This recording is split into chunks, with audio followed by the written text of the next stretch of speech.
Hey guys, it's Sergio, and I think you see Sheila. Sheila, you want to say hi? It's Sheila. Yeah, that's Sheila. Hey, there goes some ducks too. There you go. Lucy and Sean. Thank you for being here and watching. I am with the Southeast Houston Fitness and Nutrition Group, and I wanted to make a video. I've actually been wanting to make several videos, and now that I have the equipment to do so, I want to extend my voice out to those of you who are out there watching and are interested in a better, healthier life. And today's topic really is about self-control. Okay? Self-control, I think everybody knows what that is, and everybody wants to make sure that they make the best decisions for themselves. But sometimes we don't have a clear path or a clear idea of what path to take. And so I'm here to assist you in making proper decisions and coach you to lead a healthier life, to accomplish the goals that you have for yourself and reach optimal health. There's people out there that are either suffering from diabetes, or they're just trying to find a way where they can just feel better. I know personally, I used to have real bad heartburn, and I was making some really bad decisions concerning food and what I was ingesting. But I realized that I knew deep down inside that my mistake was that I wasn't properly feeding myself. I was also depending on others to help me make the better choices, and really it all came down to me and how I wanted to live, how I wanted to improve my well-being.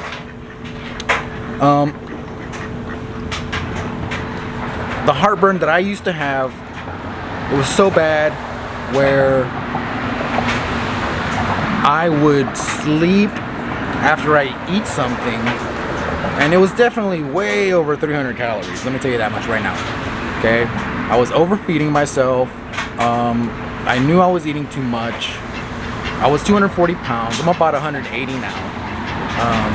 You know, my neck is not as it, you know, before, but my heartburn was so bad that in the middle of the night after I'd eat, I'd just suffocate, and I would have really bad cases where the food would come back up to my esophagus, and then in some cases it would clog my nose, so I was basically having a hard time breathing. I was choking.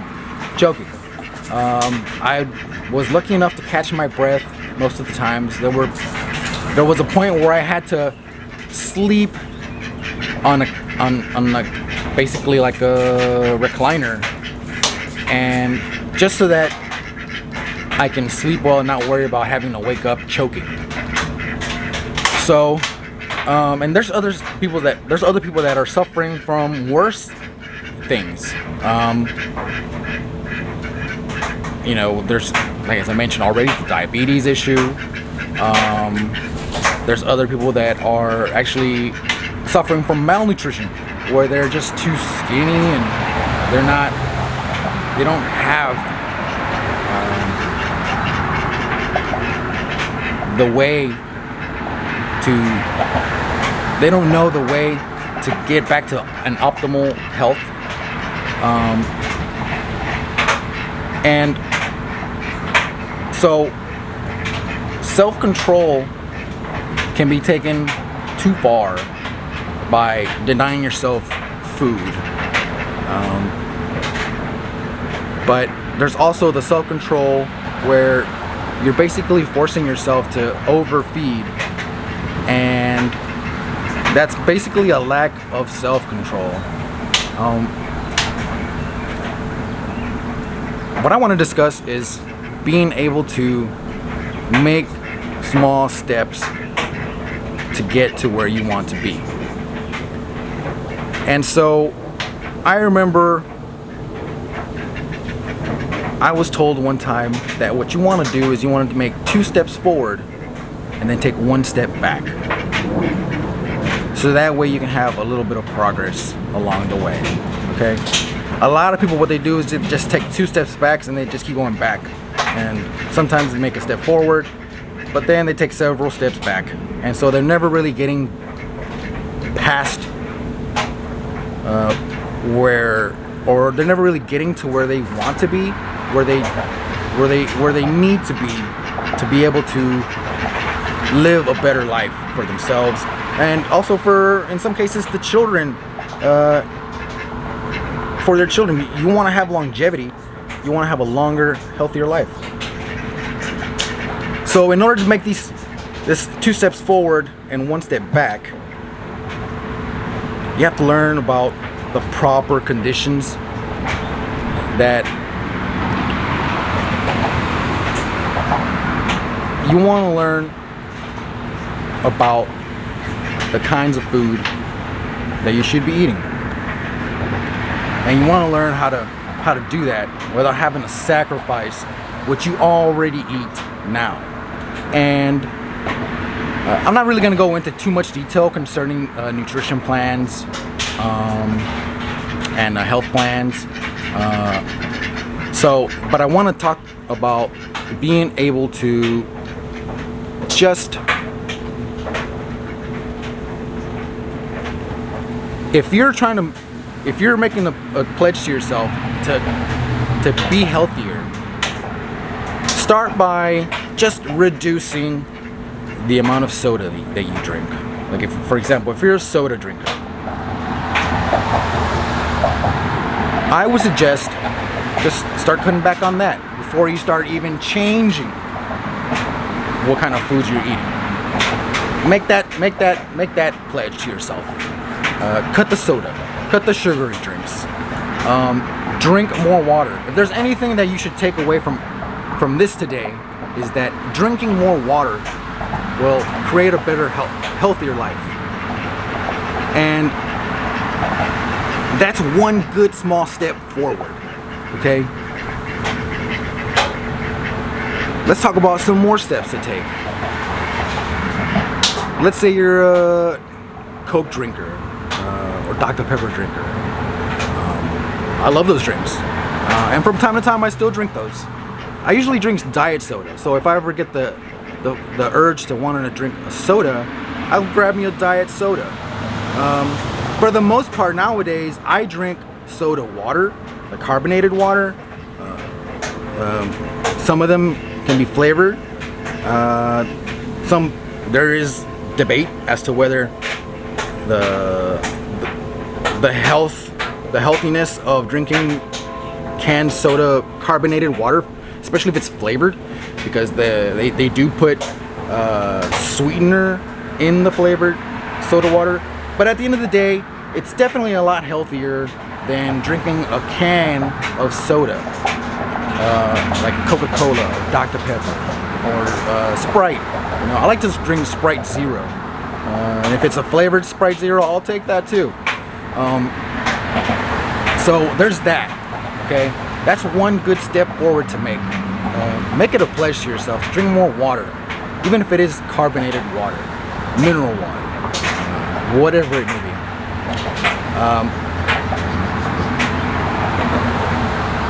Another thing that you could do, or another thing that I see people do, is they eat.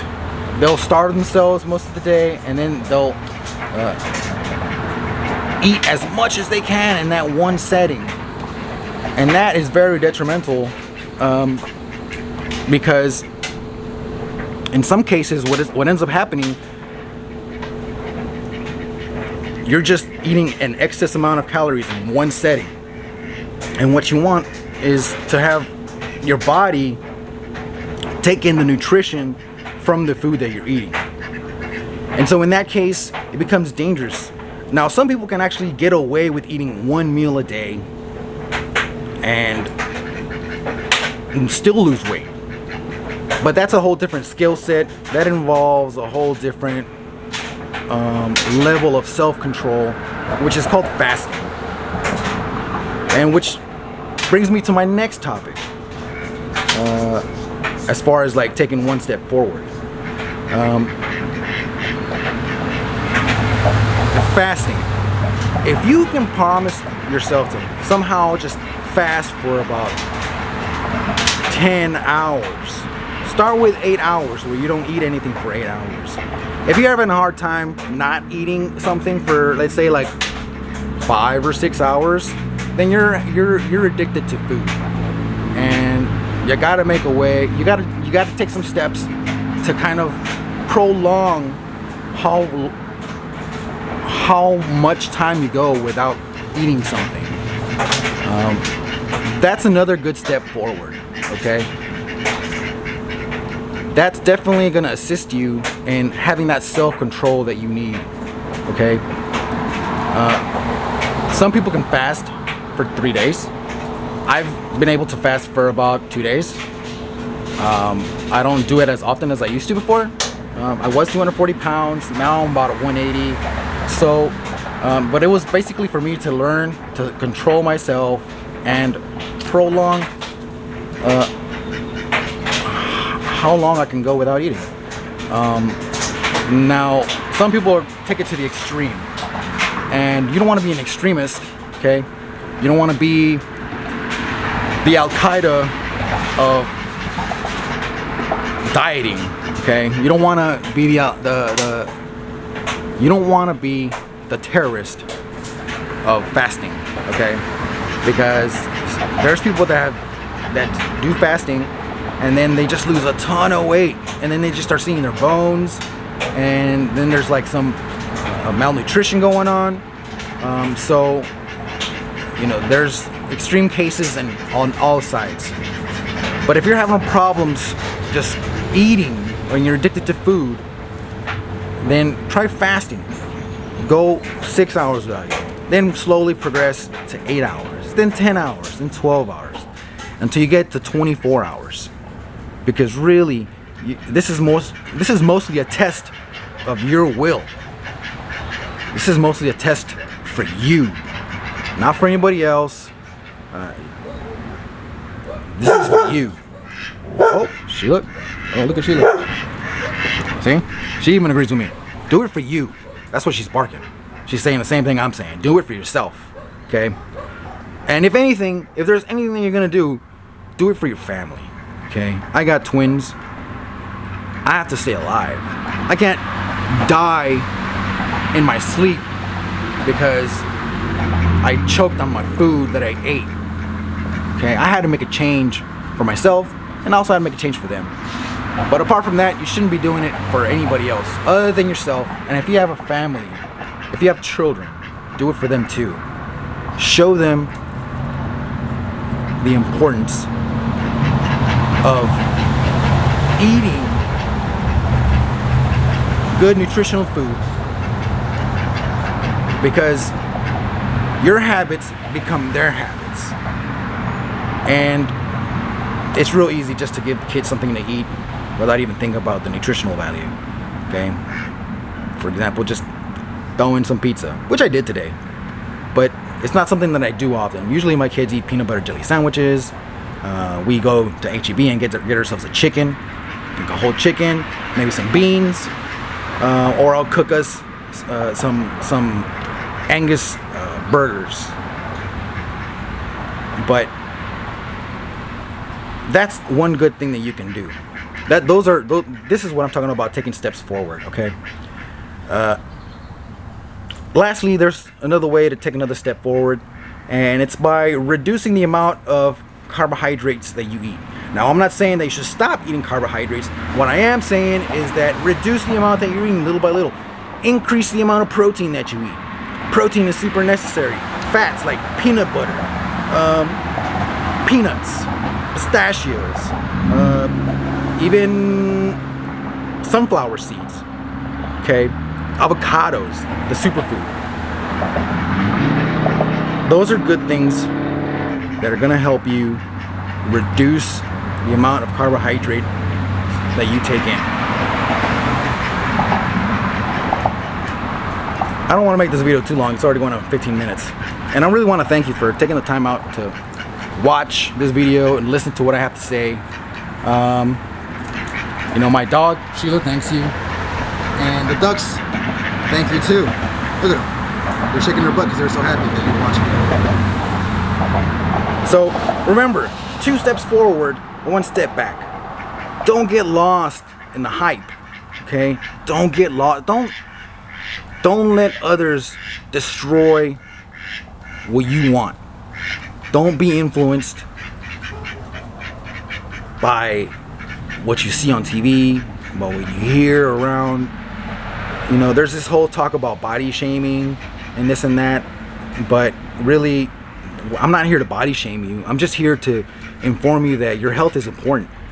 I'm here to let you know that you matter, your life matters, and what you put in your mouth matters. So with that being said, there's a group that I'm in on. I'm the admin for a group called the Southeast Houston Nutrition and Fitness Group on nextdoor.com. And if you can, join the group. There's 281 members there. There's a bunch of meal plans. I have a program in there that'll help you calculate how much food you should be eating to gain, lose, or maintain the weight. So I'm here to do my best to help you, but really, I want you to help yourself.